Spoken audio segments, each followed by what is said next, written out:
संपत्ति यंत्रण अधिनियम के विभिन्न टॉपिकों पर डिस्कस कर रहे हैं। आज उसी श्रृंखला में मॉर्गेज बंधक को अपन डिस्कस करेंगे। इसमें अपन जानेंगे बंधक क्या है, बंधक कितने प्रकार के होते हैं और बंधक कैसे किया जाता है, इन पे अपन डिस्कस करेंगे। सर्वप्रथम अपन जान लेते हैं कि बंधक क्या है या संपत्ति यंत्रण अधिनियम ट्रांसफर ऑफ प्रॉपर्टी एक्ट 1882 में मॉर्गेज की क्या डेफिनेशन दी गई। तो कौन सी सेक्शन 58 ऑफ टीपी एक्ट में ये प्रावधान किए गए। 58 मॉर्गेज 58 के में डेफिनेशन दे रखी। डेफिनेशन क्या दे रखी? स्थावर संपत्ति में किसी हित का अंतरण है जो उधार के तौर पे दिए गए या दिए जाने वाले धन के संदाय के या वर्तमान या भावी ऋण के संदाय के या ऐसे वचनबंध का पालन जिसमें धन संबंधी दायित्व पैदा हो सकता है को प्रतिभूत करने के प्रयोजन से किया जाता है। सेक्शन 58 ऑफ टीपी एक्ट का क्लोज ए अपने को मॉर्गेज की डेफिनेशन के बारे में प्रोविजन करता है, उपबंध करता है। क्या है? मॉर्गेज के माध्यम से विनिर्दिष्ट स्थावर संपत्ति में, किसके बारे में बात हो रही है? विनिर्दिष्ट स्थावर संपत्ति में हित का अंतरण है जो उधार के तौर पे दिए गए या दिए जाने वाले धन के संदाय या वर्तमान या भावी ऋण के संदाय या ऐसे वचनबंध का पालन जिसमें धन संबंधी दायित्व पैदा हो सकता है के प्रतिभूत करने के प्रयोजन से किया जाता है। इस परिभाषा का विश्लेषण करते हैं तो ये महत्वपूर्ण चीज़ें ये निकल के आती है। मॉर्गेज में क्या होता है? स्थावर संपत्ति। किसकी बात हो रही है मॉर्गेज में? केवल स्थावर संपत्ति। किसका अंतरण होता है इसमें? इसके माध्यम से, मॉर्गेज के माध्यम से हित का अंतरण होता है, हित ट्रांसफर होता है। क्या होता है? हित का अंतरण। कौन सी संपत्ति की बात हो रही है? केवल स्थावर संपत्ति हो रही है मॉर्गेज में, और मॉर्गेज के द्वारा हित का अंतरण होता है। ये किसके बदले होता है? उधार के तौर पे दिए गए या दिए जाने वाले धन के संदाय को, उधार के तौर पे दिए गए या दिए जाने वाले धन के संदाय को या वर्तमान या भावी ऋण के संदाय को या ऐसे वचनबंध का पालन जिसमें धन संबंधी दायित्व पैदा हो सकता है के प्रतिभूत करने के प्रयोजन से किया जाता है।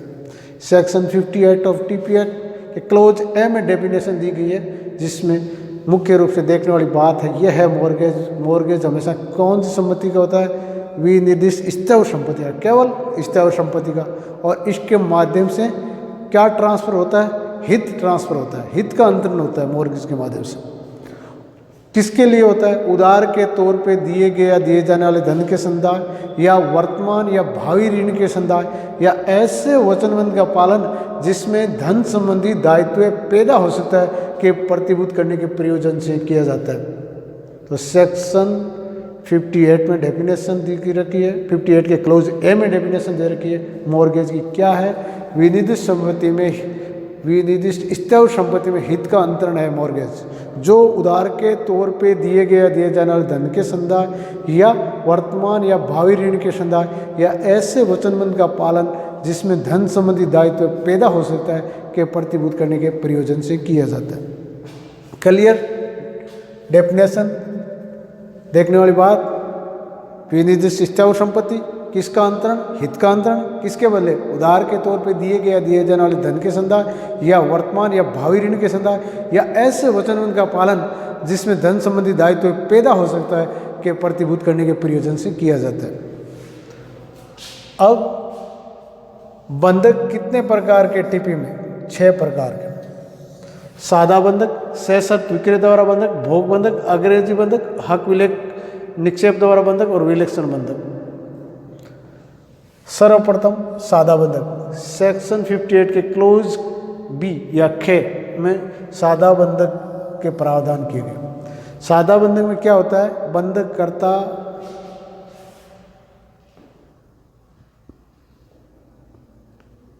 अपने आप को व्यक्तिगत रूप से आबद्ध करता है। अपन जब इसकी डेफिनेशन पढ़ते हैं तो इसके दो तत्व निकल जाते हैं, एक तो अंतरक होता है, एक अंतरित होता है, बंधक करता और उसको जिसको अंतरित हित अंतरित होता है होगा बंधकदार। तो इसमें सादा बंधक में बंधक करता अपने आप को व्यक्तिगत रूप से आबद्ध करता है, संपत्ति का कब्जा प्रेरित किए बिना। सादा बंधक में क्या होता है, बंधक करता संपत्ति का कब्जा तो अपने पास ही रखता है, उसको नहीं देता है बंधकदार को, लेकिन उस बंधक धन को संदाय करने के लिए अपने आप को व्यक्तिगत रूप से आबद्ध करता है।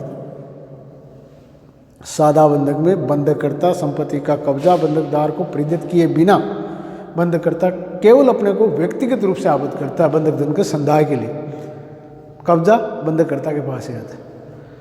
सशर्त विक्रय द्वारा बंधक, इसमें क्या है कि एक तरीके से बंधककर्ता संपत्ति का दर्शयते उसको बंधकदार को विक्रय कर देता है, लेकिन उसमें एक शर्त होती है कि अमुक तारीख को बंधक धन का संदाय कर दिया जाएगा बंधककर्ता द्वारा, तो वो विक्रय शून्य हो जाएगा, और यदि वो संदाय बंधक धन का संदाय करने में असफल होगा तो विक्रय पूर्ण हो जाएगा। यानी शेष शर्त विक्रय द्वारा बंधक की स्थिति में वो दर्शयते उसका विक्रय कर देता है, लेकिन उसमें एक कंडीशन रहती है, शर्त लगी रहती है शेष शर्त कि अमुक तारीख को यदि बंधक करता बंधक धन का संदाय कर देगा तो ये विक्रय क्या हो जाएगा, शून्य हो जाएगा, और यदि वो बंधक करता अमुक तारीख को बंधक धन के संदाय में असफल रहता तो ऐसा विक्रय पूर्ण हो जाएगा, आत्यंतिक हो जाएगा।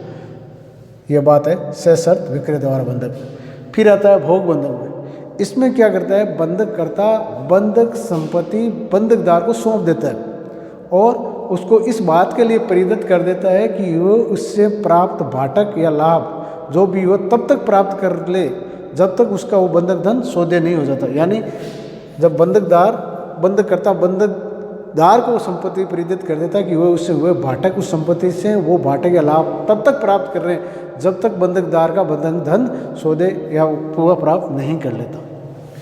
अंग्रेजी बंधक, ये कई दफ़ा पूछा भी जाता है, इसमें क्या होता है, तो सशर्त बंधक में जो से व्यक्तिगत रूप से बंधक करता अपने आप को व्यक्तिगत रूप से आबद्ध करता था ना, वैसे ही अंग्रेजी बंधक में भी बंधक करता अपने आप को बंधक धन के संदाय हेतु बंधकदार के लिए व्यक्तिगत रूप से अपने आप को आबद्ध करता है, लेकिन साथ ही अपना संपत्ति का कब्जा भी बंधकदार को सौंप देता है। वहाँ सादा बंधक में कब्जा किसके पास था, बंधककर्ता के, लेकिन अंग्रेजी बंधक में बंधककर्ता बंधक संपत्ति का कब्जा बंधकदार को सौंप देता है और अपने आप को व्यक्तिगत रूप से व्यापृत कर लेता है। दोनों बात होते हैं।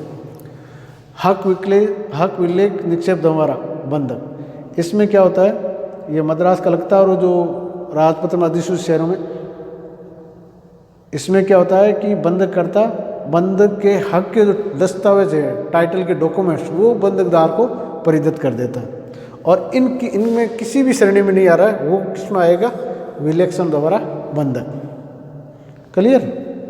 अब अपन आगे चलते हैं, ये कैसे किया जाएगा, बंधक कैसे किया जाएगा।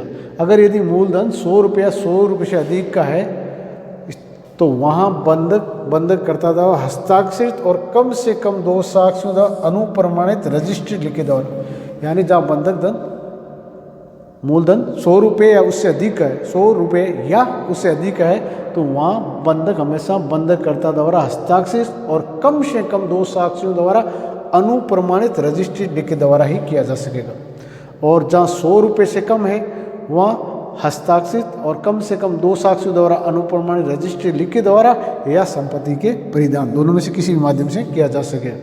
लेकिन सिवाय सादे बंधक, सादा बंधक हमेशा कैसे होगा, चाहे 100 रुपये से कम का है चाहे अधिक का है, वहाँ नहीं, वो हमेशा कम से कम 2 साक्ष्यों द्वारा अनुप्रमाणित रजिस्ट्री लिखित द्वारा ही होगा। ये कई दफ़ा एग्जाम में पूछा हुआ क्वेश्चन है।